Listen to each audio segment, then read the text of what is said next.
Streaming from Oklahoma's own digital studio, this is Thunder Talk with Dean Blevins and John Holcomb. Game 5 tonight. Thanks for joining us, John, along with Dean. And Dean, here we are, 2-2. We had so much good information, and we predicted almost to a T what was going to happen in Game 4, didn't we? Yes, I actually do believe we both had Oklahoma City, but if you remember, I think the point spread, it went off. Where did it go, John? 5.5 or 6.5? 5.5. It really doesn't matter because I think we both had Oklahoma City maybe winning by 5. And of course, you would have lost if you were out in Las Vegas, but we were right on part of it. The most important part, because I don't like Oklahoma City's chances had they lost that, and I can't believe the uncertainty that I feel right now. In fact, I'm going to call it angst, John. I still have angst. But they really came through in the clutch, and it looks like another fourth quarter game. You got to play the 3 quarters, but then you really got to play that fourth one, and I think that's what we're looking at again tonight. Yeah, outside of the Thunder's Game 2 win, when they went into the fourth quarter with a 19-point lead, the team that's won every game has outscored the team that's lost those games by double digits in the final 12 minutes. And that's not really a shocker because when you've been playing games for the most part as closely as these two teams have played, then that's what you get. And you get guys stepping up to make big plays at big times. And I almost went right to the big-time players make big-time plays in big-time games. And that is so worn out. Dean, were they saying that back when you played? No, because they had the big timers over here and the little timers. So I was over in the little timers and didn't get in part of any of that combo. I will tell you that following up on my man who happens to be on the radio in the afternoons on NBA radio that said that the thing that Oklahoma City was really missing the most was what was the word, John, that he used? It was they weren't polarizing enough. But today I'm going to jump on board with him because he and his partner Eddie Johnson, the great Eddie Johnson, they agreed that this has been through 4 games the best, in their opinion, they've been a part of the last 10 or 12 that he said. And he said that this has been the best one. He went by case. So all those people that didn't like it and tuned it out, and hey, that's fine. But it really, really is a great series, which we had kind of hoped it wasn't going to be, right? That's exactly right. You thought that, well, everybody this gets us to the narrative portion of this podcast. What was the narrative coming in? The Thunder might sweep. Thunder in 5 was probably the most commonly used phrase among people who follow the sport. And, listen, if you don't give away Game 1, then maybe you're playing for the whole thing tonight. Maybe you could clinch it tonight. But it's happened the way that it's happened, and you have to give Indiana a lot of credit. I don't think, and I think that they came into this the type of team that would really feed off of people just almost completely dismissing them. So, they deserve a ton of credit. That their style of play has given the Thunder issues, but the narrative part of this, Dean, especially coming out of Game 4, social media is a bad place. I mean, there's very few redeeming things. Maybe one you could say redeeming thing is the different angles of J.J. Spahn's U.S. Open winning putt that you got yesterday. That's redeeming. Mm-hmm. The rest of it, when it comes to complaining and suggesting that a certain player's a foul merchant or free throw merchant or whatever, that wears me slick. And I know you and I are getting a little bit older, but I can't stand it. And there are too many of those kind of narratives out there. Thank you for the compliment of getting a little bit older. That is I like that. We'll save that for another day, though. The narrative coming into this, it is going to be legitimate in terms of, I believe that the people have talked enough, including those darn play-by-play announcers, dissecting every foul call, that I think that this game, and the refs have caught so much criticism, which I personally think has been a pretty 50-50 split basically. But I believe the refs are going to have a big say so in who wins this game tonight, based on how they're going to call the game. Now, having said that, does that mean that Oklahoma City is the one that wants to play the more physical, or am I really just pointing at the fact that I'm concerned that Shea's push off, which every Michael Jordan attempted player ever played basketball does, is that going to be called? And lastly, on all of this referee stuff, I disagree with the majority of people who believe that SGA walked on that play, that he got pushed into the corner and made that heroic, what was it, 17-foot jumper Yeah. from the baseline. But I am afraid. What are your thoughts about officiating and its role tonight?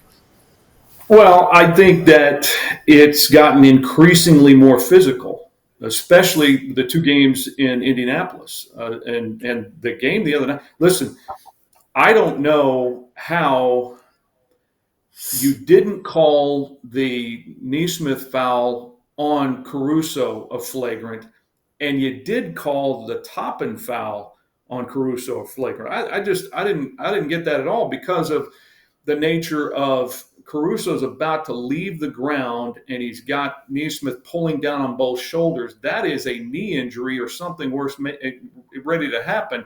Toppin just kind of came through and gave him a big shoulder. I mean, yeah, they're both of them are fouls, but my point is, as it gets more physical, you force the referees to have to call more fouls, and everybody's like, "Oh, the extender, Scott Foster, the crew chief, the other night." And that's his nickname, 53 fouls. See, he extends the series, helps the team that's behind stay in it. I mean, what do you have to see in a broadcast that tells you that's not a foul? Those guys were hammering each other. So you're going to have more whistles. And maybe that's the way the officials kind of try to rein this in a little bit. They want you to play physically. They don't. I mean, that's already been established. But there's a line that you can't really cross. And the way that it's gone the last two games suggests to me that, you're going to get maybe a few more whistles, at least early in this game. Well, I think what we've learned in the series is that this, and I say this with Oklahoma City being once again a 9.5-point favorite, I think the gap between Oklahoma City and Indiana is not nearly as wide as I thought coming in, and I think the majority of people. And Indiana, you got to give the coach, and we have through all these that we've done, giving Carlisle tons of credit for that. But Daigneault's not chopped liver, so he's doing some good things too. But that team is really good, and they can beat the Thunder tonight. And I think that I think the 3-point game is going to be a bigger factor in this game than it's been so far. I mean, to win, making 3 shots, and to only put up 17 3-point shots, you've got to give Indiana the credit for defending that way. Yeah, they've been really good on the perimeter, and the cumulative effect of picking Shea up or picking whoever up 94 feet, bringing the ball up the floor, that has this. It's another reason why it was such a good move by Mark Daigneault to sit Shea a little earlier, like in the first quarter, than he would normally do. You make that. That's one of those little adjustments that you and I have talked about as the series goes along. You know each other now. You know the personnel. You played each other, during the regular season. That didn't really matter. Now you've got this. Here's who's really clicking for you and who isn't, and now how do we counteract that? And I thought that was as important a move in Game 4 as anything, because it allowed Shea to have more legs. And you see also, in terms of that 94 feet, he's not bringing it up every time. Other guys, so you bring him off the ball, and then, maybe he's not getting the ball until there's 12 to 14 seconds on the shot clock, but you might get it to him when there's not a static situation. He's coming off of a screen or coming up to grab a ball, so he's already in a moving sort of posture, and so that makes it easier a lot of times to attack. But I do think that the 3-point shot has to be better for the Thunder tonight, but I think it will be. I mean, you're back home. Yeah, yeah. Back to a specific example on the conditioning, I guess, to a degree, but really it's preserving energy, which they did a fantastic job of the last game. Um, I think a way to illustrate this for people who disagree with it on this point, you can look at this example. That play that I mentioned a moment ago, late in the game, where he gets hit and he stumbles and allegedly walks, which I don't think was, but he would have fallen to the ground had he been exhausted the way he's been those other games. But because he was fresher, I don't know if you agree with that thought. It just hit me, but I think that would have happened. He certainly, I don't think, would have made that shot, and that was as big a shot as there was. Question for you: they did a much better job of preserving his energy. And Shea did a much better job of not looking exhausted, because when he gets fouled, we've seen him 1,000 times lie on the floor and reach up after about 20 seconds to get up. And then I finally found a way to criticize Shea Gilgeous-Alexander. It's hard to find a way, but I did. But he did that, and I think the other thing is that J-Dub did a good job of protecting the basketball when he brought it up, and they got him some rest. Yes, and J-Dub also did a great job of attacking the rim. When these games get that physical, and you're needing baskets, not necessarily to win the game, but just to stay in touch with the team that's in front of you.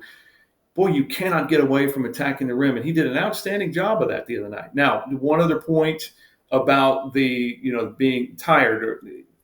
Chet Holmgren didn't shoot it well, but let's give Chet credit because he was expending the majority of his energy on the defensive end. And he did an outstanding job of not allowing guys to get by him and forcing Halliburton to shoot threes or to look a little unsure of where he wanted to go next. And that's the ability that if you can move your feet like Chet can move his feet, and it's not the quickest out there, but you're talking about this wingspan, this length that you and I like to talk about that creates problems for guys like that. If Halliburton has an angle on Chet, then he's probably going to draw a foul, especially in the fourth quarter. Chet never let him do that. So I would rather have, but I will say this too, to Chet's credit, the shot that was missed in the fourth quarter, he comes in and the follow dunk, he still had enough in his legs to get that done and the wherewithal to see what was about to happen and beat everybody to the rim. I would rather have Chet be a defensive stalwart in the fourth quarter slightly more than I think I need him to be great on the offensive end. You take both, but if you got to have one over the other, the way this series has gone, I think I'd rather have him on the defensive end. Some people today are debating what the key matchup is in tonight's game, and some argue that the number twos will determine the game, and that would be, although I don't know how you call Siakam a two, frankly, but calling him a two and J-Dub, the history would say Siakam's a favorite because he was an all-star earlier. I know J-Dub was, but you know what I'm saying? He has the experience and he's more proven. We've got J-Dub coming. He can. Early in the series he struggled, but he's really been producing lately. So, what do you think of that matchup if it does come down to that? Well, I think Siakam is I would say up until the last two games, especially, I would say Siakam is the more reliable. You're going to get. If you don't get a double-double, you're going to get awfully close to a double-double out of him because he rebounds the ball so well. But if you want to get a guy whose arrow is trending up faster, it's Williams. I mean, these are the first two, he's had 25 or more in back-to-back games. He has to be playing with a ton of confidence, and you come back home.